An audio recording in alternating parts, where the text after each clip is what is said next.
মির্জা ফখরুল ইসলাম সাহেব সহ এমন অনেক বয়সীয় বা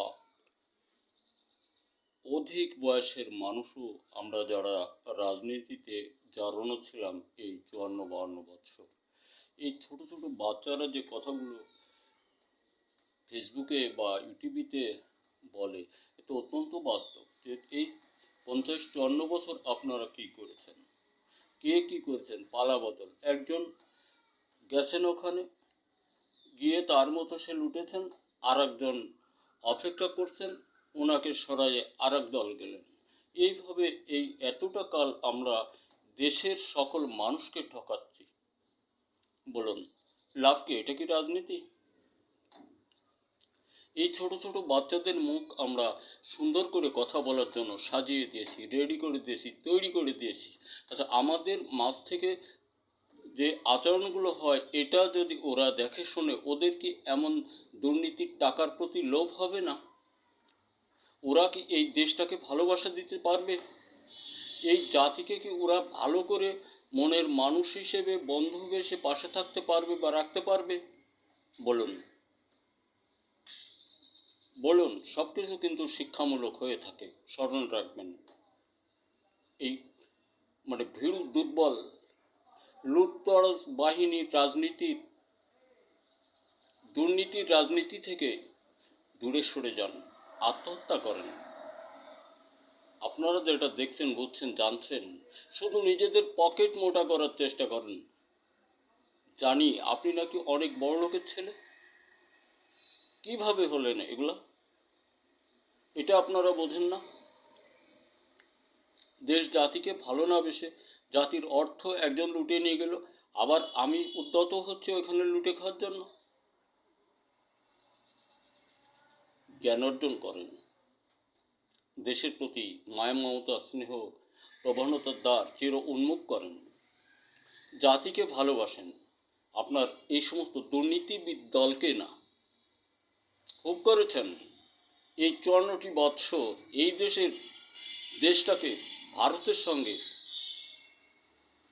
লুণ্ঠনকারীদের হাতে তুলে দিয়েছেন শুধুমাত্র আপনারা, কয়েকটা দল। একবার উনি, আবার আপনি, আবার উনি, আপনি, আবার উনি। এই তো করেছেন। এগুলো করে লাভ হবে না। এই জাতিকে মাথা তুলে দাঁড়াতে দেন। আপনাদের কৌশলে এ ক্ষমতা নেই। ডক্টর ইউনূস সাহেব যদি এখানে না থাকতেন এতদিন, আপনার স্ত্রী পুত্র কন্যাও কান্নাকাটি করতো সন্তান হারা হিসেবে। ভুলে যান কেন এগুলো? বড় বড় বুলি আওড়ানো বন্ধ করেন। ছোট ছোট বাচ্চারা কি বলে ফেসবুকে, এগুলো দেখেন না? খেয়ালে আসে না? খেয়াল করুন, খেয়াল করুন, আপনার আমার লাভ হবে। এই দেশটা স্বনির্ভর হলে, উন্নত শিরে আমাদের জেনারেশন ছেলে মেয়েগুলো থাকতে পারলে, এরা সুন্দরভাবে কাজকর্ম সংস্থা গরিষ্ঠ করতে পারলে, এরা মানুষ সমাজে পৃথিবীর বুকে উন্নত শিরে থাকবে। এটা আমাদের একমাত্র ভালো দিক। আর যদি কেন না গোলামি করেই খাতে হবে, তাহলে আপনি ব্যক্তিগত যান। এদেশের মানুষ আর গোলামি করবে না, একদম করবে না। গোলামি করে খাওয়ার স্বাদ ইচ্ছা থাকলে আপনি যান, আপনার লোকজন নিয়ে যান। পাঁচটা জাতি আমরা না, আমরা রাজনীতিবিদ। এই মিয়া, রাজনীতির সংজ্ঞা কি?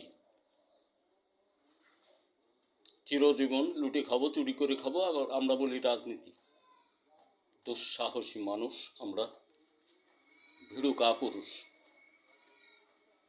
গোলামি দাসত্ব বাদ দিয়ে কথা বলেন। দেশটাকে মাথা তুলে দাঁড়াবার জন্য একমাত্র ইউনূস। সংস্কার চাই। কোনো রাজনীতির সাথে এদেশের মানুষ বিশ্বাসী নাই। লুটে খাওয়া রাজনীতি বাদ। এখন কাশির টাকাও ছিল না, এখন কাশিও ছিল না এদেশের মানুষের ধান কাটার জন্য। আর দেখছেন কি করছে? মিসাইল, এদেশের আর্মি চিনত মিসাইল শব্দ কাকে বলে? কাশি, কোদাইল, কুড়োল, এই চিনত। কারণ বন্ধুদের সে নিয়ে দিতে, আর এই দেশের সৈনিক ডিপার্টমেন্ট পর্যন্ত তারা অপহরণ করে আটকায় রাখছিল। এদের ক্ষমতা, এদের অস্ত্র। নির্লজ্জ মানুষ আমরা। ফেসবুক দেখবেন, খালি ফেসবুক রচনা করবেন না। বাচ্চারা কি বলে? ছোট ছোট বাচ্চা, আপনার নাতি পুতিও না এরা। দেশের ছেলেরা সদা জাগ্রত হও, উন্নত শিরে বসবাস করার জন্য গবেষণা তৈরি আবিষ্কার, বাজে দুর্নীতি অপহরণকারী এই রাজনীতির মূল প্রেক্ষাপট ধ্বংস করো, এর বীজ না থাকে মানুষের মধ্যে, মানে জ্ঞান, কোনো জীবন মারার জন্য না, মানে ওদের জ্ঞান ঘুরিয়ে দাও, বুঝিয়ে দাও যে আমরা পারি। আর সফলতাময় তৈরি বাজারজাত করো, এগুলো তোমাদের ভবিষ্যৎ, অদূর ভবিষ্যৎ।